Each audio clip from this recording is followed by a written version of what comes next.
2021 में जब उपेंद्र कुशवाहा वापसी किए नीतीश कुमार के साथ, तो कई तरह की बातें और चर्चाएं हो रही थी। कहा यह जा रहा था कि उपेंद्र कुशवाहा ने बहुत अच्छा किया, कोई कह रहा था कि बहुत गलती किया, और यहाँ तक कि आरएलएसपी के काफ़ी सारे सदस्य इससे नाराज़ थे। उन्हें ऐसा लगता था कि कहीं ना कहीं जो चीज़ें सामने आ रही है, जो बातें हो रही हैं, उसमें उन्हें परेशानी का सामना करना पड़ेगा और आने वाले समय में उपेंद्र कुशवाहा का ये फैसला कहीं ना कहीं उन पर भारी पड़ने वाला है। हालांकि उपेंद्र कुशवाहा ने भरसक प्रयास किया कि जनता दल यूनाइटेड को आगे बढ़ाया जाए, लेकिन उसमें वो सफल नहीं हो पाए, क्योंकि पार्टी के भीतर जिस तरह की आंतरिक कहा जा रहा है कि अनुशासन की कमी हो गई और नीतीश कुमार उनकी बात सुनने के लिए तैयार नहीं थे। इसको लेकर के और पार्टी की स्थिति खराब होता हुआ देख करके, जैसा कि उपेंद्र कुशवाहा ने कहा, वो पार्टी से बाहर हो गए।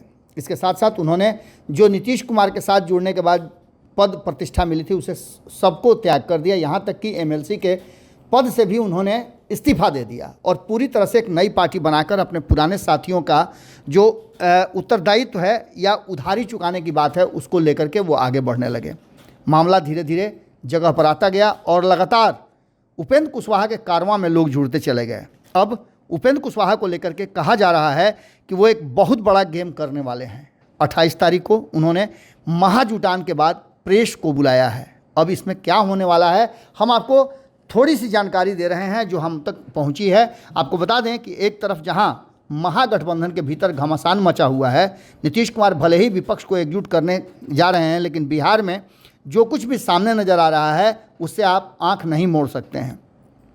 करिश्मा सिंह जो जिला परिषद की सदस्य हैं और जनता दल यूनाइटेड की सचिव भी हैं, उनके साथ जिस तरह से राष्ट्रीय जनता दल के विधायक हैं और नीतीश सरकार में मंत्री हैं सुरेंद्र यादव, उन्होंने जो बातें कही और आपत्तिजनक शब्द का प्रयोग किया, उसको लेकर के आरएलजेडी की महिला ब्रिगेड पूरी तरह से एक्शन में आ गई है। इंजीनियर स्मृति कुमुद ने इस पूरे मामले पर पुतला दहन तक किया। इसके साथ साथ आपको बता दें कि एक बड़ी बात जो ठाकुर धर्मेंद्र से बातचीत के दौरान पता चली कि ठाकुर धर्मेंद्र ने करिश्मा सिंह मामले में जेडीयू को पूरी तरह से घेर लिया है और एक्सपोज कर दिया है। महागठबंधन के भीतर आंतरिक जो लड़ाई चल रही है और जिस तरह से जातीय आधार पर एक दूसरे पर आरोप प्रत्यारोप हो रहा है, उसको लेकर के उन्होंने कड़ी आपत्ति जाहिर की। ठाकुर धर्मेंद्र ने बताया कि जब करिश्मा सिंह वाले मामले पर जानकारी उपेंद्र कुशवाहा को मिली, जो उनके पार्टी के सुप्रीमो हैं, तो उन्होंने गंभीरता से इस विषय को लेते हुए ठाकुर धर्मेंद्र को इसके लिए नियुक्त किया और उन्हें सुझाव दिया कि इस मामले को गंभीरता से देख करके इस पर जो उचित आपको लगता हो वो एक्शन लें और जा करके महिला से मिलें। इसके बाद ठाकुर धर्मेंद्र जा करके मिले और क्या कुछ हुआ, ये सारी खबरें हमने आपको दी।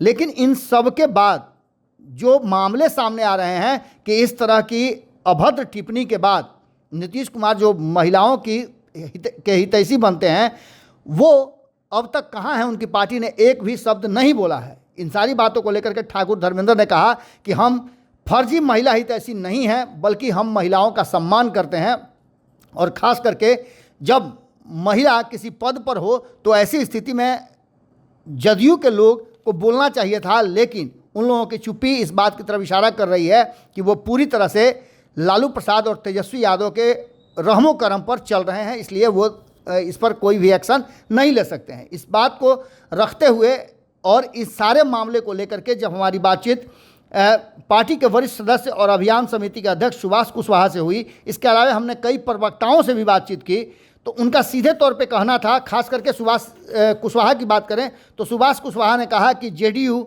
डूबती हुई नाव है और इसमें से भगदड़ मच चुकी है। जदयू की स्थिति बद से बदतर हो गई है और इस भगदड़ में कहीं ना कहीं उनके साथ भी सैकड़ों क्या माने हजारों की संख्या में लोग आने के लिए तैयार हो। इस सारी बात को रखते हुए उन्होंने कहा कि इसी महीने की 28 तारीख को एक बड़ी बैठक हम लोग करने जा रहे हैं और उस बैठक के बाद जो कुछ भी होगा सब खुल करके सामने आ जाएगा। हमें भी इंतजार है कि 28 तारीख को आखिर आरएलजेडी क्या करती है, किस तरह का कोई बड़ा गेम करती है, क्योंकि अब लगातार 2024 के चुनाव की तैयारियों को लेकर के अपने अपने हिस्से का काम सभी दल करने लगे हैं। उसमें उपेंद्र कुशवाहा खास करके जो बिहार का दौरा कर रहे हैं और जितना बिहार के छोटी बड़ी घटनाओं पर उनकी नज़र है, उसे देख करके लगता है कि एक बार फिर से वो एक्शन में आ गए हैं और उनकी पूरी टीम अलर्ट मोड में है। जुड़े रहिए भारत लाइव के साथ, अगली खबर में जल्दी ही मुलाकात होगी। अगर ये वीडियो पसंद आई और वह बिहार के राजनीति और बिहारियत से सरोकार रखेनी तो सब्सक्राइब बटन दबा के चैनल के सब्सक्राइब कर ली। ओजे एगो घंटी बा, ओकरा बटन दबा देला से कुल सटीक और मारक खबर रुआ मुफ्त में मिल जाई। अगर रुआ पत्रकारिता के हमनी के नया प्रयोग में सहयोग कर चाहतानी तो ज्वाइन बटन दबा दी। पेटीएम नंबर नोट कर ली 9386816700। धन्यवाद।